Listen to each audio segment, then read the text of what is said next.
మీకు సబ్మిట్ చేస్తాను. ఆల్రెడీ ఇచ్చాను. సో ఆల్రెడీ రెండు ఎన్ఓసి వస్తే ప్రాసెస్ చేయవలసిన పని సార్. సో ఎన్ఓసికి ఎవరికైనా చెప్పాలంటే కూడా నేను చెప్పిస్తాను. మన సార్ వచ్చారు, horticulture he also spoke to sir. తర్వాత సెకండ్ స్టెప్ ఏంటి? సెకండ్ స్టెప్ వచ్చేటప్పటికి ఇది అదే మేడం మనం చెప్పింది ఒకటి మేడం. తర్వాత బిఎంలో ఒకటి కొంతేమో డిపార్ట్మెంట్ ల్యాండ్ ఉంది మేడం, కొంతేమో ఎన్ఫోర్స్మెంట్ ఉంది. అది ఫేజ్ 3 మన అనుకున్నాం. మీరు ముందుగా ఇవ్వగలిగితే మనం ఎక్స్క్లూజన్ ప్రపోజల్స్ పంపిస్తాము. మేడం కనెక్షన్ 11 ఫామ్ చేసి ప్రాసెస్ చేస్తాం. ఫేజ్ 3 లో పోలవరం ఒకటి ఉంది మేడం, తర్వాత మనకి బిఎంలో ఒకటి ఉంది. బిఎంలో ఇష్యూ ఏంది మనం అనుకున్నాం లాస్ట్ టైం? అంటే యాక్చువల్గా డిపార్ట్మెంట్ ల్యాండ్ కొంత ఉంది మేడం. కేటగిరీ 3 ఇంకా అదే జీవోనే కదా. 1 అదే 2 జీవో 3 ఇస్తారు కదా. ఎన్క్రోచెస్ కింద డబుల్ ఇస్తారు. What is it, Ashta?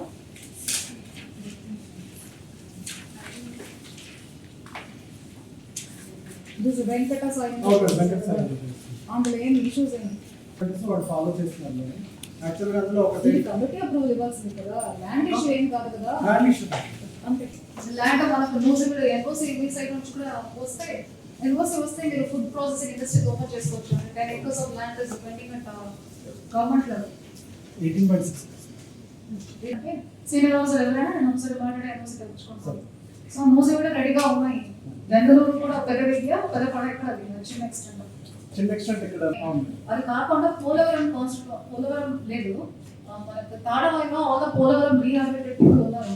Saint Joseph విద్యా సంస్థల చైర్మన్ మహాఘన జయరావు పొలిమేర గారి సారథ్యంలో secretary and correspondent reverend father G Moses గారి స్వీయ పర్యవేక్షణలో సుశిక్షితులైన డెంటిస్టులను తయారు చేయడంలో అహర్నిశలు కృషి చేస్తోంది Saint Joseph dental college and hospital. Spacious library, well equipped lab, oral microbiology and nanoscience research center for better academic experience. Education delivered by highly skilled teaching professionals, accredited with NAC A grade. BDS మరియు MDS లలో admissions కొరకు సంప్రదించండి. Dentist కావాలనే మీ లక్ష్య సాధనలో మీకు తోడ్పడుతుంది Saint Joseph dental college and hospital, Duggirala, Eluru.